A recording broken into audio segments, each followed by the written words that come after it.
Christopher Nolan அவரை பத்தி பேசுறப்ப அவரோட படங்கள் வந்து சரியா எங்களுக்கு விளங்க மாட்டேங்குது, சில படங்கள் எங்களுக்கு புரியல அப்படின்னு சில பேர் பேசியிருக்காங்க.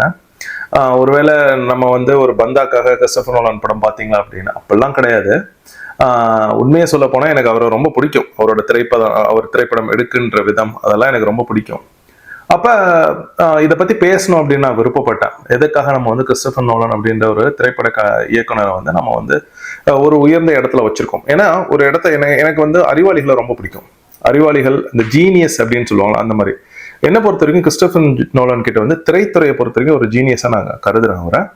அப்ப அவரோட படங்கள், அவர் உருவாக்குகின்ற விதம் அதெல்லாம் எனக்கு ரொம்ப பிடிச்சிருக்கு. ஆனா எல்லா படங்களும் எனக்கு அவரோட படங்கள் புரிஞ்சிச்சா அப்படின்னா இல்ல. டெனட் அப்படின்னு ஒரு படம் இருந்துச்சு, அந்த படம் எனக்கு ஒண்ணுமே புரியல. அந்த படம் எனக்கு புரியல. ஆனா அந்த படத்தை பத்தி நான் விமர்சனம் செய்ய முடியாது. எனக்கு புரியாதவனை பத்தி நான் எப்படி விமர்சனம் செய்ய முடியும், இல்ல நான் எப்படி வந்து சொல்ல முடியும். அதனால நம்ம வந்து பந்தாக்காக கிறிஸ்டோபர் நோலனை பிடிச்சிருக்கு அப்படின்னா நான் சொல்லல.